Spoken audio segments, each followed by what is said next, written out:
नमः सभाभ्यः सभापतिभ्यश्च। आज के इस कार्यक्रम की अध्यक्षता कर रहे बड़े भाई प्रोफेसर जे विशाल जी, इस कार्यशाला इस संगोष्ठी के संयोजक प्रोफेसर विजय कुमार जैन जी, मंचस्थ ट्रस्टीगण श्री अशोक जी, श्री विपिन जी, प्रोफेसर चंद्रशेखर जी और इस सभागार में उपस्थित professor Phoolchand Jain ji, Shri JP Jain ji, professor Dharmchand Jain ji, professor कुसुम पटेरिया जी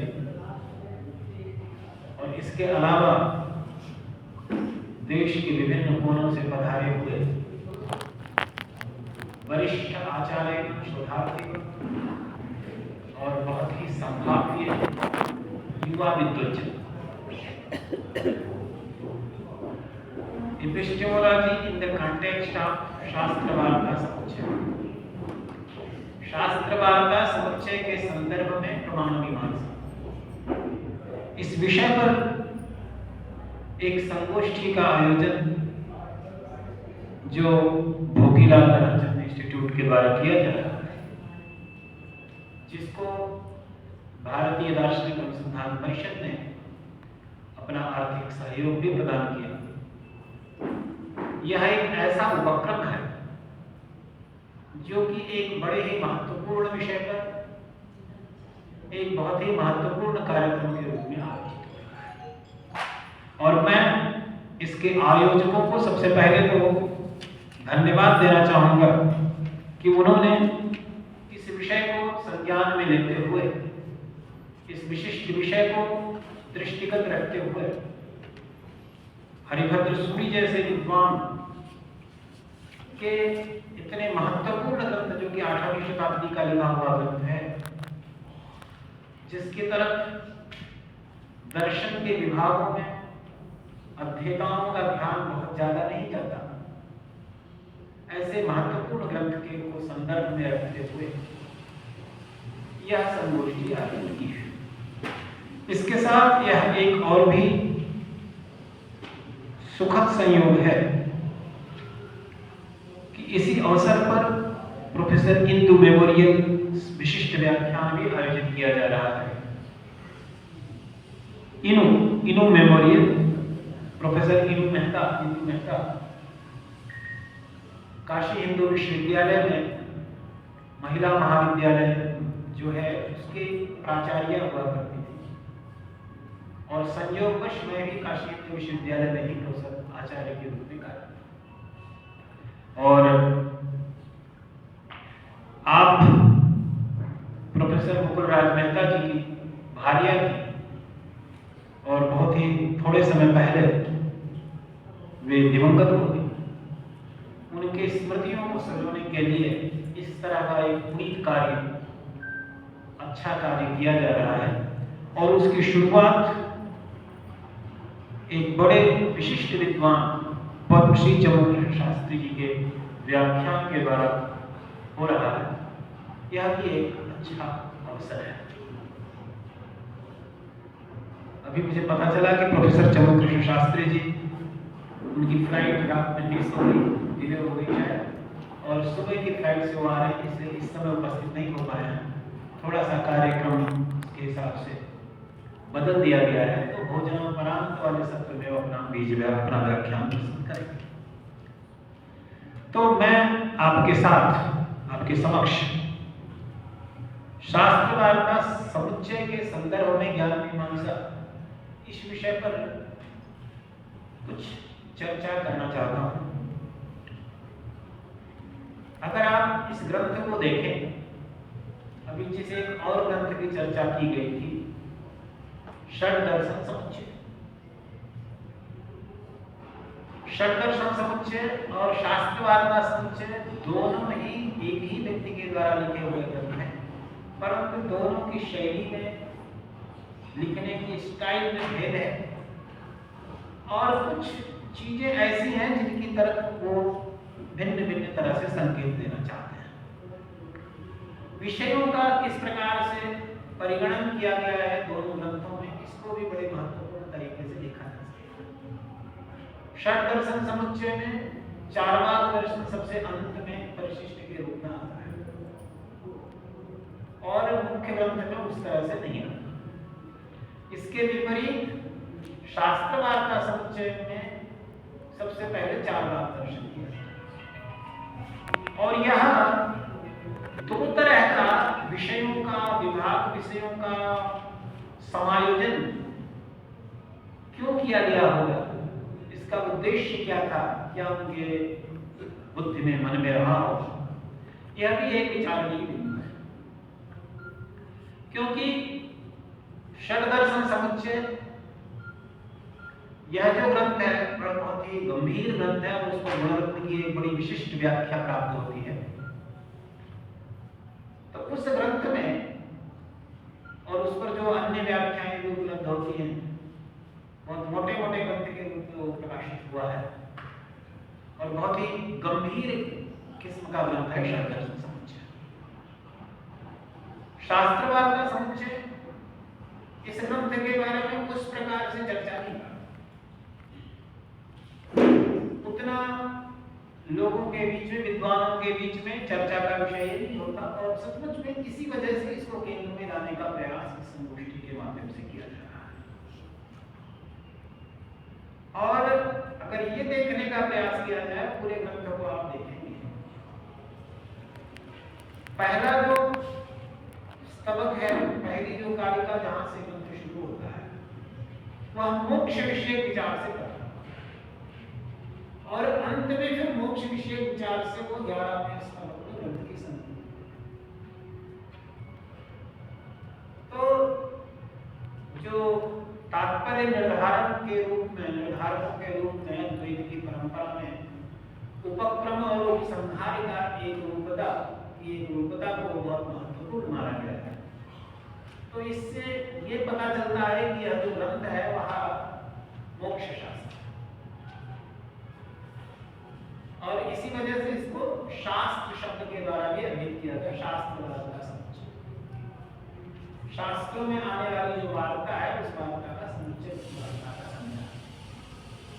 पहला जो ग्रंथ दर्शनों का समुच्चय है, षट दर्शन समुच्चय, यह दर्शनों का समुच्चय नहीं है बल्कि वार्ता का समुच्चय है। उसके जो विशिष्ट सिद्धांत है, विशिष्ट सिद्धांत।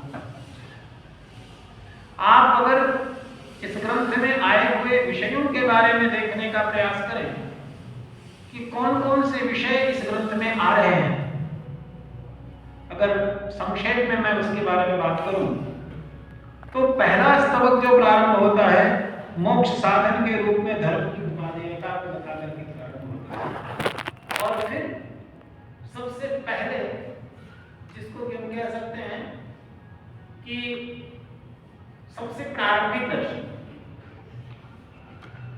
दर्शन इस रूप में, क्योंकि हमारी परंपरा में सभी के लिए पूर्व पक्ष के रूप में अगर कोई दर्शन है तो चारवाक दर्शन, और अगर अन्य दर्शनों में जैसे सर्वदर्शन समुच्चय, सर्वदर्शन संग्रह को आप देखेंगे या एक अन्य दर्शनों को देखेंगे तो उसमें जहां पर दर्शनों को सोपान क्रम से रखने की पद्धति है, प्रक्रिया है, उसमें सबसे प्राथमिक सोपान के रूप में चारवाक दर्शन।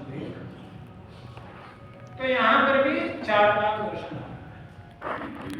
पहले उद्देश्य बता दिया गया कि क्या विषय क्या है, हम मोक्ष के बारे में बताने जा रहे हैं, और उसके बाद फिर भूत चैतन्यवाद से, और भूत चैतन्यवाद पर चर्चा करके उसके सिद्धांतों का वर्णन करने के बाद उसका खंडन कर देते हैं कि यह नास्तिक दर्शन त्याज्य है। ये भी एक बड़ी मजेदार बात है। मजेदार बात यह है कि हरिभद्र सूरी सिर्फ एक इसी दर्शन को नास्तिक दर्शन करके त्याज्य बताते हैं। त्याज्य बताना दूसरी बात है दर्शनों की, लेकिन नास्तिक दर्शन करके त्याज्य बताना दूसरी। अन्य परंपराओं में चारवाक, जैन और बौद्ध तीनों को जो नास्तिक दर्शन के रूप में मान्यता दी गई है, इसकी कहा गया है उससे अपनी असहमति व्यक्त कर रहे हैं हरिभद्र सूरी, जब वे बता रहे हैं कि यह त्याज्य दर्शन है नास्तिक दर्शन। क्योंकि नास्तिक दर्शन होने का उन्होंने तमगा अगर किसी को दिया तो वह चार दर्शन, अन्य किसी दार्शनिक को इस तरह से नास्तिक नहीं। कम से कम जैन दर्शन को तो कतई भी नास्तिक दर्शन के द्वारा स्वीकार नहीं किया। यह एक ऐसा संकेत है जिस संकेत को हम भारतीय दर्शनों का जो वर्गीकरण पढ़ते पढ़ाते हैं, उस वर्गीकरण पर भी हमको एक चिंतन करना चाहिए, विचार करना चाहिए कि वो वर्गीकरण कितना वैध है, कितना सही है, या ये जो आचार्यगण हैं उस वर्गीकरण से कितने सहमत। यहाँ पर तो निश्चित ही एक असहमति का बिंदु दिखाई पड़ रहा है। दूसरा स्तवक जो प्रारंभ होता है वो निर्वाण और मोक्ष से संबंधित कुछ प्रश्नों को लेकर के कालवाद, स्वभाववाद, नियतिवाद, कर्मवाद, कालादि सामग्रीवाद, इन विषयों को लेकर के दूसरे स्तवक में बात की जाएगी। तीसरा जो स्तवक है उस तीसरे स्तवक में ईश्वरवाद का खंडन और प्रत्युषवाद। चौथा जो स्तवक है उसमें क्षणिकवाद की प्रतिपादन करके फिर क्षणिकवाद की का खंडन किया। और विचित्रता यह है कि क्षणिकवाद का खंडन करने के क्रम में बुद्ध वचनों के संदर्भ से क्षणिकवाद का, जितने भी बौद्ध हैं वे सभी क्षणिकवाद को स्वीकार करते हैं। उसके पीछे उनका कारण ये होता है कि बुद्ध वचन है जो है उसको लेकर के क्षणिकवाद का खंडन, क्षणिकवाद की स्वीकृति क्या आती है। यहाँ इन्होंने बताया कि ये जो बौद्धों का जो अवबोध है क्षणिकवाद के बारे में, उन्होंने बुद्ध के मत को उस तरह से शायद समझा नहीं, इसलिए इस तरह से।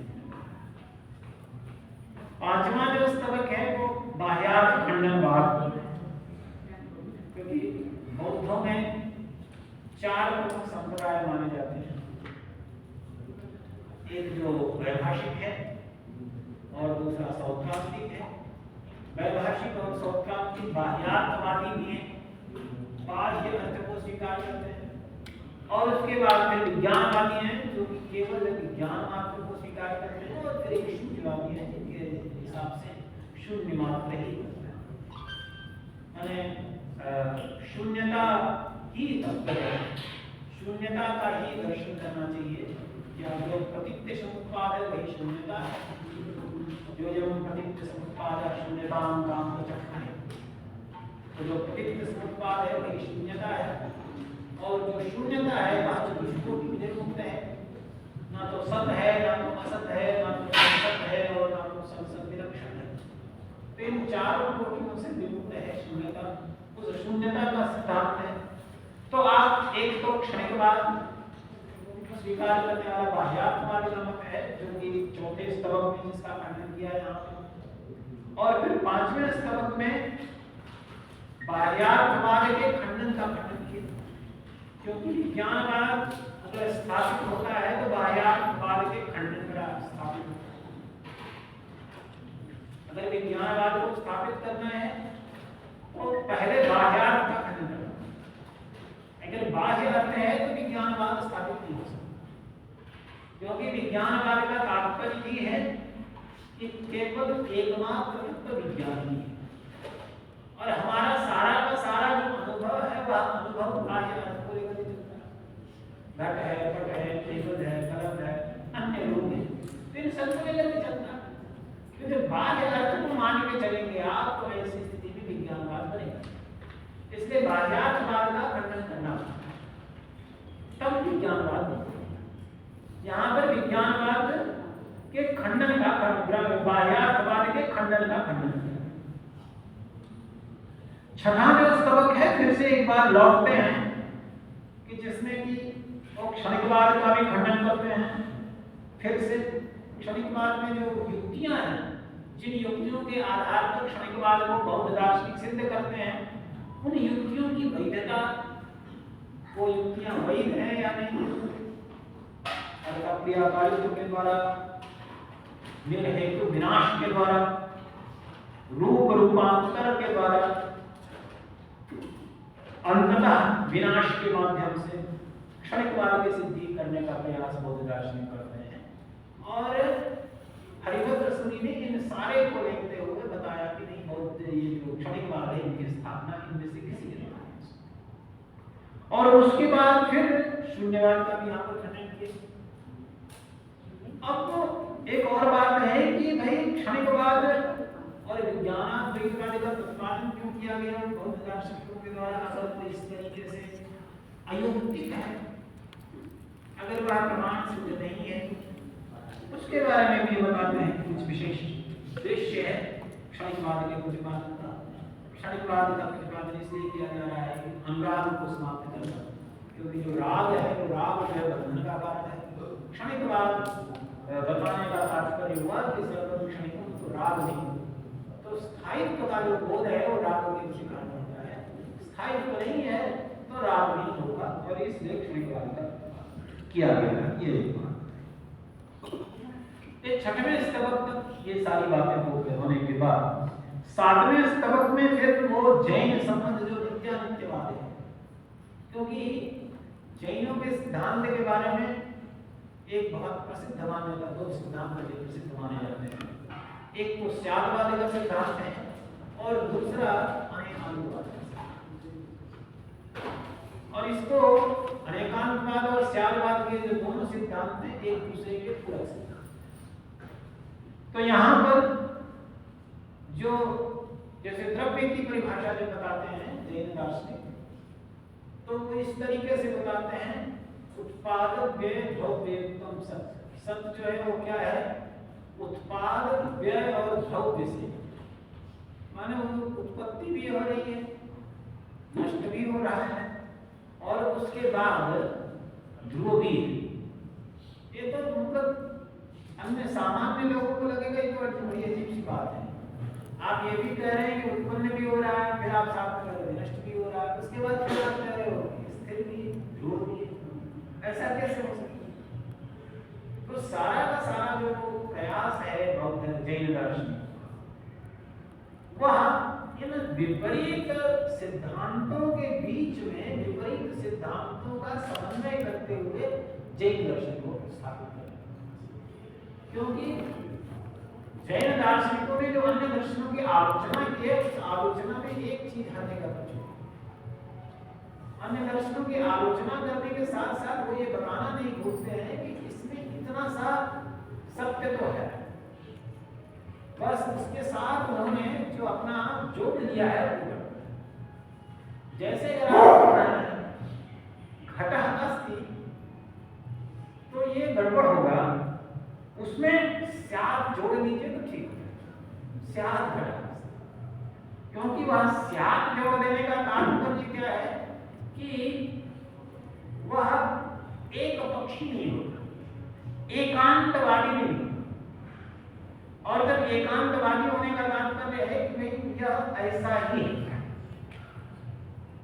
और जब यह ऐसा ही है इस प्रकार से आप कर लेते हैं, अन्य का व्यवच्छेद करते हैं,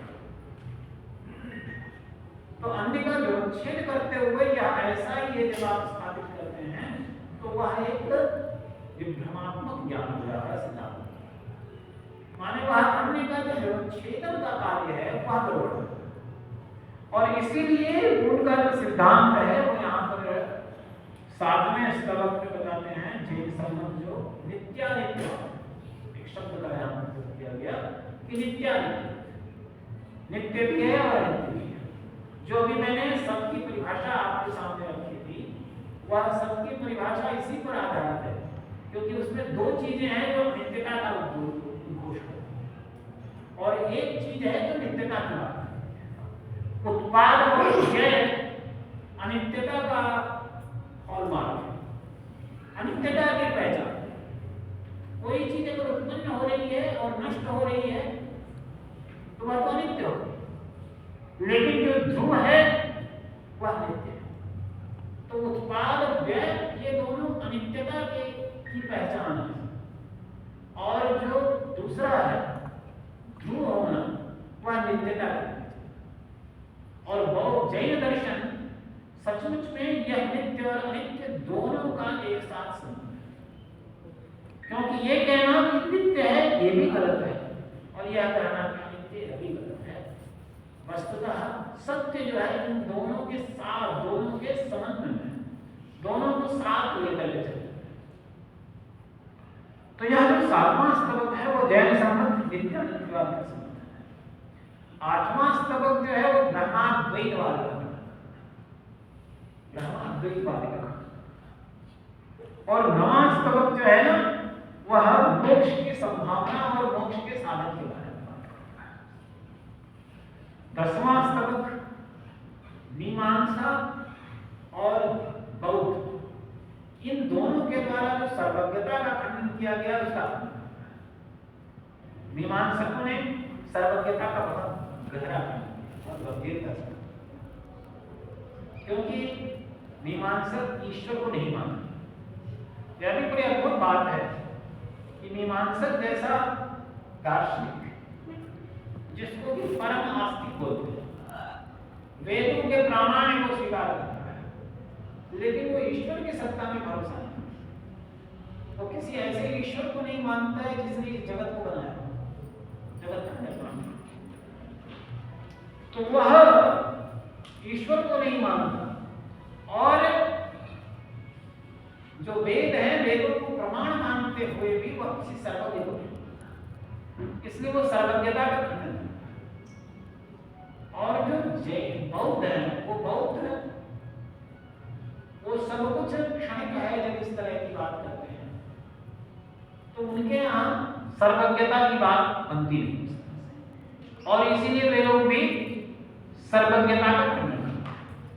हालांकि बाद में बौद्ध परंपरा में बुद्ध को सर्वज्ञ मानने की बात अनेक जगहों पर की है, लेकिन व्याख्याकारों ने उसको स्पष्ट किया कि कीट संख्या परिज्ञान न पुत्राप्त वियुज्यते। सर्वज्ञता में दुनिया में कितने कीड़े मकोड़े हैं उन सबकी संख्या को जानना होगा, तो वो उसको जानने का क्या औचित्य है, उसका क्या उपयोग है, कोई जरूरत नहीं है। तो सर्वज्ञता उस तरह की नहीं हो सकती है बुद्ध की। तो वो बताते हैं कि जब हम बुद्ध के बारे में कहते हैं कि वो सर्वज्ञ हैं तो इसी मामले में केवल सर्वज्ञता की बात करते हैं कि उन्होंने 4 आर्य सत्यों का साक्षात्कार, और 4 आर्य सत्यों के साक्षात्कार के द्वारा ही, क्योंकि वह सब कुछ जान लिया। सब कुछ जानने का मतलब क्या है, जो व्यक्ति के लिए उपयोगी है उसको सब कुछ जानना है। व्यक्ति के लिए उपयोगी क्या है, दुख का निरोध होना चाहिए, दुख का शमन होना चाहिए, और दुख के शमन के लिए 4 आर्य सत्यों का ज्ञान ही उपयोगी है। उतना जान लिया बुद्ध ने तो काम खत्म हो गया, पूरा हो गया। तो इसलिए उन लोग सब कुछ जानते बात रहते थे। भाई सब कुछ जानने का तात्पर्य ये थोड़ा है हर चीज के बारे में सब कुछ जानना, बल्कि जो परम पुरुषार्थ है उसके बारे में सब कुछ जानते हैं। साधन के बारे में सर्वं दुःखम, उस दुख का दुख क्या है उसको जानते हैं, दुख का साधन क्या है उसको जानते हैं, दुख निरोध क्या है और दुख निरोध मार्ग क्या है, चारों को जानते हैं। बहुत इतना पर्याप्त। और इसलिए बौद्ध परंपरा में भी सर्वज्ञता का खंडन है, लेकिन जैन परंपरा में सर्वज्ञता को स्वीकार किया। और ये एक सर्वज्ञता की ऐसी अवधारणा जैन दर्शन में है कि वह हर व्यक्ति के अंदर सर्वज्ञ होने की क्षमता है। मतलब एक तरह से कहिए कि पोटेंशियलिटी, हर व्यक्ति इस तरह का सामर्थ्य, इस तरह की सामर्थ्य रखता है कि अगर वो प्रयास करे तो सर्वज्ञ हो सकता है। ये प्रयास कितने दिन में पूरा हुआ है दूसरी बात, इतनी लंबी साधना उसके लिए करनी पड़ेगी किया जाता है, लेकिन पोटेंशियलिटी हर व्यक्ति में है, और वह पोटेंशियलिटी हर व्यक्ति में है, और उस पोटेंशियलिटी का वह जो क्षमता है व्यक्ति की, उस क्षमता का उपयोग करके हर व्यक्ति सर्वज्ञ हो सकता है। सर्वज्ञता का सिद्धांत जैन दर्शन में स्वीकार किया। तो जो 10वां स्तबक है उसमें सर्वज्ञता के खंडन का खंडन, और 11वां स्तबक जो है उस 11वें स्तबक में शब्दार्थ संबंध के खंडन का खंडन किया, क्योंकि जैन दार्शनिक बौद्ध दार्शनिक जो हैं वो कहते हैं कि भाई शब्द और अर्थ के बीच में कोई संबंध नहीं हो सकता। शब्द और अर्थ के बीच में संबंध नहीं हो सकता, तो इसका मतलब है कि शब्द के द्वारा अर्थ का विधान नहीं किया जा सकता, और जब शब्द के द्वारा अर्थ का विधान नहीं किया, असंबद्ध का प्रतिपादन कैसे करेगा? जिसके साथ कोई संबंध ही नहीं, उसको कैसे प्रतिपादित करेंगे आप शब्द के द्वारा? तो ये ऐसी समस्या खड़ी होती है जिसके लिए बौद्ध दार्शनिकों ने ये कहा अपोह का पक्ष, कि भाई शब्द के द्वारा हमको अर्थ के बारे में शब्द नहीं बता, बल्कि शब्द केवल अपोह के बारे में। अपोह क्या है उसके बारे में बड़ी लंबी व्याख्यान की जरूरत पड़ेगी, क्योंकि अपोह अपने आप में ही बहुत कॉम्प्लिकेटेड मैटर है, बहुत ही ज्यादा उलझा हुआ। कई एक किताबें उस पर लिखी गई और कई एक किताबें लिखी जाने के बाद भी अपोह की अवधारणा समझ में आने के लिए बड़ी मुश्किल हो जाती है। लेकिन बौद्धों का जो शब्दार्थ संबंध के बारे में सिद्धांत है, या बौद्धों का जो भाषा संबंधी सिद्धांत है, वह अपोह सिद्धांत के रूप में उस अपोह का खंडन यहाँ पर किया जा रहा है 11वें श्लोक में। और इसके उपरांत मोक्ष के स्वरूप के बारे में अब आप देखें कि यह जो 11वें श्लोक में यह जो ग्रंथ है, इस ग्रंथ में प्रमाण मीमांसा के बारे में कहा, और हम जो संगोष्ठी कर रहे हैं वो संगोष्ठी कर रहे हैं कि शास्त्र वार्ता समुच्चय के संदर्भ में। वस्तुतः इसीलिए हम शास्त्र वार्ता समुच्चय में प्रमाण मीमांसा पर चर्चा नहीं कर रहे हैं, बल्कि शास्त्र वार्ता समुच्चय के संदर्भ में प्रमाण मीमांसा की चर्चा, और वह इस संगोष्ठी का विषय है। क्योंकि ये इतने जो विषय हैं, इन विषयों के बारे में प्रमाणों के द्वारा क्या स्थापित किया जा सकता है, ये जो खंडन किए गए हैं उन खंडनों का क्या औचित्य है, या जो मंडन किए गए हैं अन्य दार्शनिकों के द्वारा उसका क्या औचित्य है प्रमाण के द्वारा, इस पर विचार किया जाना आवश्यक है। और आप ये देख सकते हैं कि इसमें जो विषय हमारे सामने रखे बहुत ही जीवंत विषय। अभी 21वीं शताब्दी में जब इतना सारा आधुनिक आविष्कार हो गया है, विज्ञान इतना अधिक आगे बढ़ गया है, उस समय में भी, और ऐसे समय में जब बहुत सारे जो धर्म का तिरस्कार करने वाले लोग हैं, या बहुत सारे अनिश्वरवादी लोग हैं, उन लोगों को यह लगता है कि अब कोई ईश्वर की जरूरत नहीं है। पश्चिम में एक दार्शनिक हुआ, उसने जो है ईश्वर की मृत्यु की घोषणा, ईश्वर मर गया। अब ईश्वर मर गया माने अब उसकी जरूरत तो नहीं थी, पहले तो जरूरत हुआ करती थी शायद, लेकिन अब ईश्वर की जरूरत नहीं हुई। लेकिन इसके बाद भी आज 21वीं शताब्दी में भी ईश्वर के बारे में चर्चा होती है, ईश्वर के बारे में लोगों का भरोसा होता है, लोग ईश्वर पर आस्था रखते हैं। अजीब सी बात है, अभी जब कोरोना आया हुआ था उस समय भी बहुत सारे लोग, जो लोग विज्ञान के प्रति बहुत ज्यादा उत्साहित थे, उन लोगों को लग रहा था कि भाई अब तो आ गया और इस समय तो अब कुछ अगर कोई बचाएगा तो विज्ञान ही बचाएगा, ईश्वर को कुछ बचा नहीं सकता, सबके ऊपर आप बताइए। और इसकी वजह से उन लोगों को ऐसा लग रहा था कि शायद अगला जो आने वाला समय है, इसके बाद उसके बाद लोग थोड़ा ज्यादा अनिश्वरवादी। लेकिन अद्भुत यह है कि इसका हुआ उल्टा, कि कोरोना के जाने के बाद लोगों की आस्थाएं और ज्यादा मजबूत हो चुकी है, क्योंकि उनको लगता है कि वस्तुतः ऐसी परिस्थिति में भी अगर हम बच गए तो केवल दवा की वजह से बचे, ऐसा नहीं, शायद किसी दूसरे वजह से बचे। आज से 2000 वर्ष के आसपास शायद पहले जब गौतम ने न्याय सूत्र लिखा तो 3 सूत्रों में ईश्वर के बारे में चर्चा। पहला जो सूत्र था ईश्वर कारणम पुरुष कर्मा फल दर्शना, उसका सीधा सीधा अर्थ है ईश्वर जो है वो कारण है क्योंकि पुरुष के कर्म का निष्फलत्व देखा। अनेक बार पुरुष के द्वारा किया गया जो कर्म है वो निष्फल होता है। उसके बाद दूसरे सूत्र में के द्वारा ये बताया गया अदृष्ट कार्यत्वाद हेतु, ये जिसके आधार पर आप ईश्वर को कारण सिद्ध करना चाहते हैं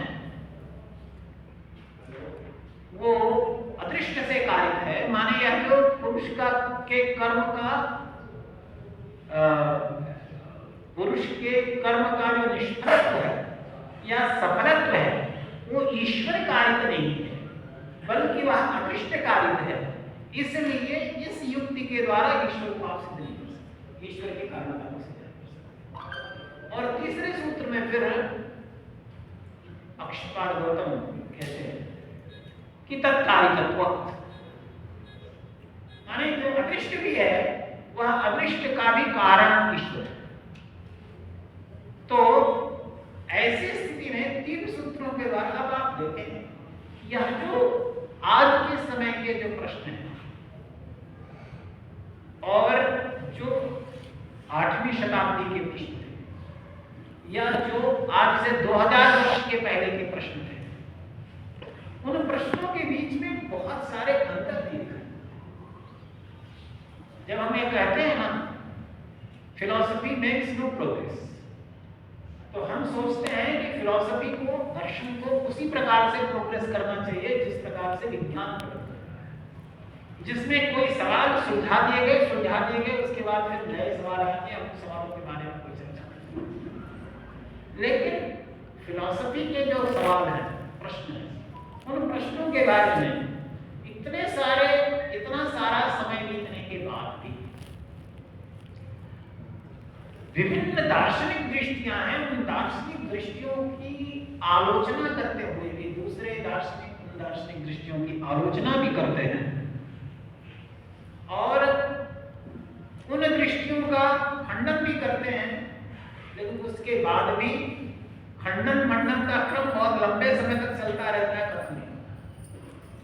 यह तो अनायास नहीं हो सकता कि न्याय और बौद्धों के बीच में 1000 वर्षों से अधिक समय तक खंडन मंडन चलता रहा, लेकिन न तो नैयायिकों ने हार मानी न तो बौद्धों ने। उनका अपना सिद्धांत फिर भी आया क्योंकि और बलपूर्वक आता है। और वस्तुतः ये जो है फिलॉसफी के बारे में जब हम बात करते हैं कि फिलॉसफी मेक्स नो प्रोग्रेस, ये वस्तुतः बहुत गलत है। क्योंकि जो सवाल है वो सवाल पहले जिस आधार पर खड़े होते हैं बाद में उसी आधार पर खड़े नहीं होते, बल्कि उनके आधार और गहरे चले जाते और विस्तृत होते चले जाते हैं, उनका आयाम और विस्तृत होता हुआ चला जाता है। अभी सुबह भी हम लोग चर्चा कर रहे थे प्रोफेसर धर्मचंद जैन जी के साथ। अभी थोड़े दिनों पहले मेरी किताब प्रकाशित हुई चारवाक दर्शन, इस नवचारवाक कार्यक्रम, जिसमें मैंने चारवाक दर्शन को सिद्धांत पक्ष के रूप में प्रस्तुत किया कि भाई चारवाक जो दर्शन है वो दर्शन, मतलब उसमें मैंने ये दिखलाने का प्रयास किया कि आज के समय में अगर चारवाक होता तो वो अपनी बात को किस प्रकार से प्रस्तुत करता, या नीति के प्रश्नों के बारे में या तत्वमीमांसा के प्रश्नों के बारे में या अन्य दार्शनिकों ने जो उसकी आलोचना की है उनके बारे में उसने क्या कहा। तो इस तरीके से मैंने उसको सिद्धांत पक्ष के रूप में प्रस्तुत किया। वस्तुतः दार्शनिक दृष्टियां जो होती हैं वो बहुत विस्तृत होते हुए भी मूल रूप से कुछ एक ही, और वो जो कुछ एक दार्शनिक दृष्टियां उनकी तरफ भी हरिभद्र सूरी जैसा अपने षड्दर्शन समुच्चय में भी और शास्त्रवाद का समुच्चय में भी।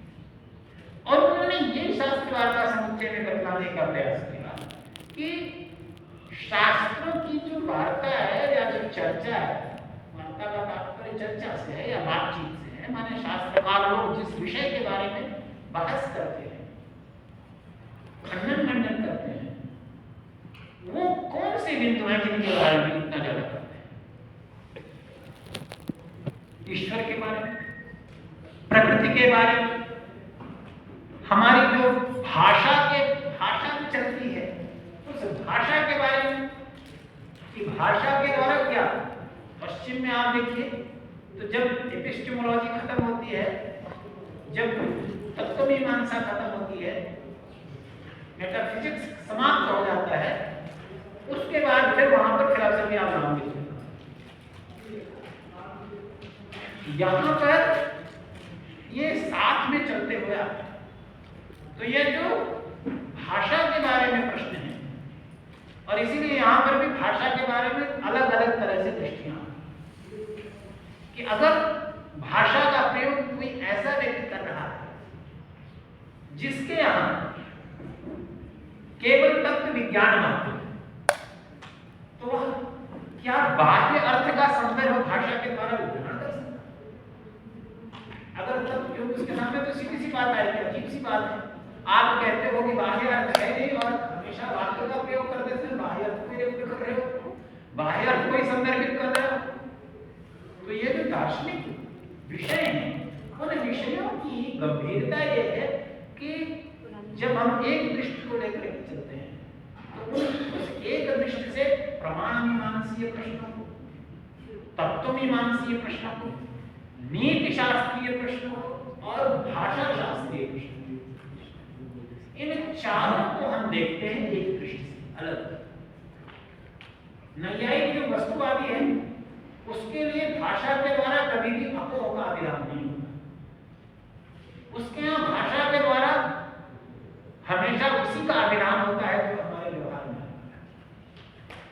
बाह्य घटपट, उसी को हम देखते हैं, उसी को हम अनुमान के द्वारा जानते हैं, उसी को हम शब्द के द्वारा। तो भाषा विषय जो प्रश्न है उसके, और मेटाफिजिक्स के सवाल जो है, तो मीमांसीय जो प्रश्न है कि यह जो जगत में विभिन्नता दिखाई पड़ रही कहां से आ रही, ये विभिन्नता जो दिख रही है वो सब कुछ में विभिन्नता है भी कि नहीं? क्या कहीं ऐसा तो नहीं है कि ऑल आर कंफ्यूज्ड, हम सभी एक भ्रम में जी रहे हैं? ऐसा तो नहीं है। ऐसे भी दार्शनिक सिद्धांत हैं जो ये बताते हैं कि हम सभी भ्रम में ही जी रहे हैं और हमारा एकमात्र उत्तरदायित्व ये है कि उस भ्रम को खत्म करना। अद्वैतवाद और क्या होता है? अद्वैतवाद का तात्पर्य यही है जो वो बताता है कि ब्रह्म सत्यम जगत मिथ्या, ब्रह्म ही एकमात्र सत्य है और जगत मिथ्या है। उसको तात्पर्य कहने का मतलब क्या है? ये ऐसा ब्रह्म है जिस ब्रह्म में हम सभी जी रहे हैं, और केवल जी ही नहीं है, उस ब्रह्म में हमारा जो व्यवहार हो रहा है वो व्यवहार भी हमारा सही होता है। तो उस भ्रम का निराकरण करना ही हमारा सबसे बड़ा उद्देश्य। भ्रम में जीते रहना कोई समझदारी की बात है, तो इसलिए उस भ्रम का निराकरण भारतीय दर्शनों में ये एक बड़ी अद्भुत बात है कि सभी दार्शनिकों का एक दावा है कि हमारे दर्शन का अनुपालन करोगे, हमारे दर्शन के हिसाब से चलोगे, तभी आप भ्रम की निवृत्ति कर सकते। क्योंकि अन्य जो भी दार्शनिक दृष्टियां हैं वो सभी दार्शनिक दृष्टियां भ्रम है। अब वो भ्रम की जो अन्य दार्शनिक दृष्टियां उनको कैसे समझे, ये एक अलग। जैन इसको किस तरह से समझता है, वेदांती किस तरह से समझता है, नैयायिक किस तरह से समझता है, ये अलग है। जैन इसको इस रूप में देखने का प्रयास करता है, भाई देखिए, और इसके लिए तो वो एक बड़ा महत्वपूर्ण उदाहरण दिया जाता है कि अंधों के गांव में जो हाथी आया तो उस हाथी को जो है सब देखने के लिए, और उसमें सब अलग अलग तरीके से, कोई भी गलत समझ रहा हो ऐसा भी कहना गलत है, लेकिन कोई भी सही समझ रहा हो ये भी समझ रहा हो, क्योंकि आप ये कहेंगे हाथी सूप की तरह होता है, ये कहना सच भी है और गलत भी है, अंशतः सच है, पूर्णतया कहना का प्रयास गलत। और हमको इसको देखना है, सच्चाई को, और जो कुछ भी जब शास्त्रकार ने शुरुआत यहां से की, मोक्ष के बारे में, मोक्ष का साधन क्या है, क्या मोक्ष हमारा उद्देश्य है, तो वहां पर यही बात आती है कि जो मोक्ष प्राप्त होगा वह वस्तुतः ज्ञान से ही प्राप्त, और ज्ञान से मोक्ष प्राप्त होने का कारण क्या है? ज्ञान से हमारे अज्ञान की निवृत्ति होगी, या मिथ्या ज्ञान की या अन्यथा ज्ञान की। ये अलग अलग शब्दों का प्रयोग करेंगे दार्शनिक करते हैं। कुछ अन्यथा ज्ञान की बात करते हैं, कुछ मिथ्या ज्ञान की बात करते हैं, कुछ ज्ञान की बात करते हैं।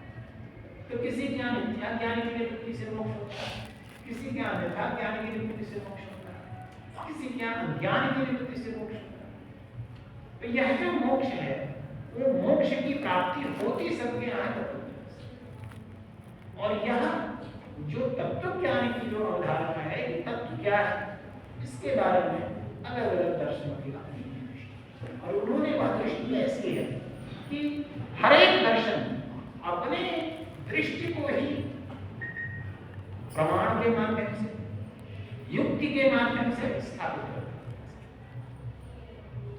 दार्शनिक का जो सबसे बड़ा कार्य है वह यह उन युक्तियों की आलोचना करना है, उन तर्कों के बारे में देखना है कि किन दार्शनिकों के तर्क सही है या संगत है, और किन तर्कों के ऊपर हम भरोसा करें। तो ये भिन्न भिन्न जो मानक है, भिन्न भिन्न जो दृष्टियां, वह भिन्न भिन्न दृष्टियां भी अपने आप में एक समग्रता करती है, और उन सभी दृष्टियों के माध्यम से उनको मोक्ष की प्राप्ति हो सकती है। सुनने में बड़ा अजीब सा होता है, इसलिए क्योंकि अगर आप एक न्यायिक से पूछेंगे कि क्या चार्वाक दृष्टि से मोक्ष की प्राप्ति हो सकती है या सांख्य दृष्टि से मोक्ष की प्राप्ति हो सकती है, तो न्यायिक का जवाब होगा नहीं, क्योंकि चार्वाक न्यायिक के लिए अन्य जितनी भी दृष्टियां हैं वो अन्यथा दृष्टि,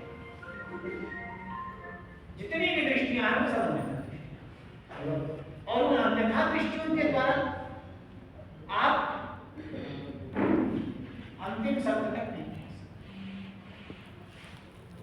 लेकिन वो जो अन्यथा दृष्टियां हैं, उन अन्यथा दृष्टियों को किस तरीके से देखा जाए, अलग अलग दार्शनिक को अलग सोपानों के रूप में स्थापित करने का प्रयास करते हैं, और कुछ उन अलग अलग दृष्टियों को एक साथ समायोजित करने का प्रयास करते हैं। मिथ्या ज्ञान आंशिक सत्य होता हुआ भी हो सकता है, क्योंकि आंशिक है, तो एक शेर है कि सच घटे या बढ़े, सच घटे या बढ़े तो सच न है, झूठ की कोई इंतहा नहीं। उस सच जो होता है उसको अगर आप घटाएंगे तो सच नहीं रह जाएगा, या उसको अगर आप बढ़ा देंगे तो भी सच नहीं रह जाएगा। तो स्थिति ये है क्योंकि उसको आप घटा देते हैं तो वो अपूर्ण सत्य हो जाता है, और अपूर्ण सत्य जो होता है वो सत्य नहीं रहता। आप सब महाभारत की घटना के बारे में जानते हैं, जब युधिष्ठिर ने बोला था कि हाँ वो अश्वत्थामा मारा भी कहता शुरू, लेकिन ये जो अश्वत्थामा की मारने की बात थी वो तो पूर्ण सत्य तो नहीं, और पूर्ण सत्य न होने की वजह से वो क्या गलत झूठ। तो इसी तरीके से जैन दार्शनिक कहता है कि अन्य जितनी भी दार्शनिक दृष्टियां हैं वह सचमुच में दार्शनिक दृष्टियां अपूर्ण सत्य है, आधा अधूरा सच है। क्यों आधा अधूरा सच है? क्योंकि वो अपने आप के ही बारे में जो व्यावर्तन कर लेती है कि इतना ही सत्य है, यह सत्य है, इतने में कोई समस्या नहीं है, इससे आगे सत्य नहीं है, इसमें समस्या है। क्योंकि व्यावर्तन का तात्पर्य होता है कि आप केवल ये नहीं कहते, जब आप कहते हो कि घड़ा सफेद है तो घड़ा सफेद है कह करके आप ये भी दावा कर देते हो कि घड़ा काला है। तो असत्य होना यहीं पर सीमित है, क्योंकि जब आपको और विचार दृष्टि के द्वारा आपकी बात आप कर रहे हैं तो दूसरे के लिए भी अवसर आप छोड़। तो यह एक अलग एक मॉडल है, और उस मॉडल में, उस मानक में दार्शनिक दृष्टियों का किस प्रकार से समायोजन हो सकता है देखा जा सकता है। और मुझे लगता है कि जो ये कार्यशाला 3 दिन की है, इसमें ये जो बिंदु शास्त्रवाद का समुच्चय में बताए गए हैं, जिनके बारे में उल्लेख किया कि क्या क्या उसमें आता है, उन बिंदुओं पर अन्य दर्शनों ने किस प्रकार से चर्चा की है या प्रमाण-मीमांसीय दृष्टिकोण से उनके बारे में उनके जो युक्तियां हैं, उनके जो तर्क हैं, तर्कों के द्वारा, उन प्रमाणों के द्वारा उनके बारे में उनका समर्थन किस प्रकार से करता है या जैन दार्शनिक उसका खंडन किस प्रकार से करता है, इनके बारे में विचार किया जाना उचित होगा। और मुझे लगता है उस चर्चा के माध्यम से हम कुछ नए बिंदुओं